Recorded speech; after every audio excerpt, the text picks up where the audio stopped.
டேய் நம்ம வீட்ல எல்லாம் கரண்ட் கட் ஆனா 10-20 நிமிஷம் ஆகுது. காலேஜ் எல்லாம் உடனே வந்தது. எப்படிடா அது? அதான்டா நம்ம காலேஜ்ல வந்து டீசல் ஜெனரேட்டர் வந்து யூஸ் பண்றாங்கடா. அதனால 2 நிமிஷத்துல வந்து நம்மளுக்கு கரண்ட் வந்துட்டா. டேய் இது ஜிடிடி புக்ல டீசல் பவர் பிளான் படிக்கிறீங்க அதானே இது? ஆமாண்டா. வாங்க இப்போ அதை பத்தி பார்க்கலாம். இதான் பாத்தீங்கன்னா ஃபியூல் டேங்க். இங்க தான் டீசலை ஸ்டோர் பண்ணி வச்சிருப்போம். இங்க இருந்து பம்ப் மூலியமா டீசல் ஃபில்டருக்கு அனுப்புறோம்.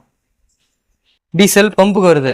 பம்ப் என்ன பண்ணுன்னா டீசல் ஃபில்டருக்கு டீசல் அனுப்புது. டீசல் ஃபில்டர் டீசல்ல இருக்க தூசு எல்லாத்தையும் ரிமூவ் பண்ணிட்டு சுத்தமான டீசலை இன்ஜினுக்கு கொடுக்குது.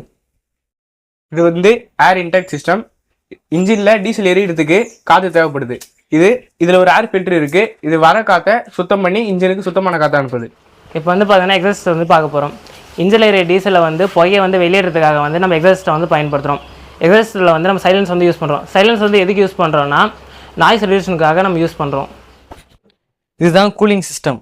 இன்ஜினில் டீசல் எரியறதால அதிகமான வெப்பம் உருவாகுது. இந்த வெப்பத்தால் இன்ஜினோட பார்ட்ஸ் எல்லாம் டேமேஜ் ஆக வாய்ப்பு இருக்குது. அதனால் வாட்டரும் கூலண்ட் ஆயிலும் யூஸ் பண்ணி இந்த இன்ஜினில் கூல் பண்ணுறோம். இதான் வந்து லூப்ரிகன்ட் சிஸ்டம். இதில் லூப்ரிகன்ட் ஆயில் ஃபில் பண்ணி வச்சுருப்பாங்க. இது எதுக்கு யூஸ் ஆகுதுன்னா இன்ஜின் தொடர்ந்து இயங்குறதால அதிகமாக தேய்மானம் ஏற்படுது. இந்த தேய்மானத்தை தடுக்கிறதுக்காக இந்த லூப்ரிகன்ட் ஆயில் யூஸ் பண்ணுறாங்க. பழைய மெத்தடில் பார்த்தீங்கன்னா ஹேண்டில் ரொட்டேட் பண்ணி ஸ்டார்ட் பண்ணுற மாதிரி இருக்கும். இப்போ செல்ஃப் ஸ்டார்ட் மோட்டர் யூஸ் பண்ணுறோம். இந்த செல்ஃப் ஸ்டார்ட் மோட்டர் ஸ்டார்ட் பண்ணுறதுக்காக ஒரு 12 வோல்ட் பேட்டரி யூஸ் பண்ணியிருக்கோம். இப்போ வந்து பார்த்தீங்கன்னா ஜெனரேட்டர் ஸ்டார்ட் பண்ண உடனே இன்ஜின் வந்து ரன் ஆக ஆரம்பிக்கும். இதனால் அது கூட கப்பல் பண்ணியிருக்க ஜென்ரேட்டரும் ரொட்டேட் ஆக ஆரம்பிக்குது. ஜெனரேட்டரோட ஒர்க்கிங் பார்த்தீங்கன்னா மெக்கானிக்கல் எனர்ஜி எலக்ட்ரிக்கல் எனர்ஜியாக மாற்றுது.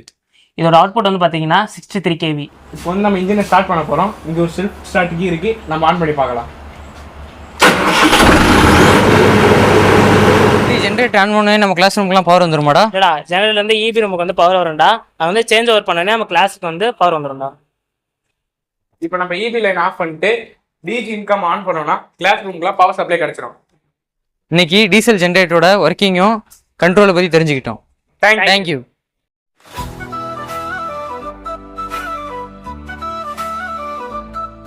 John Bosco.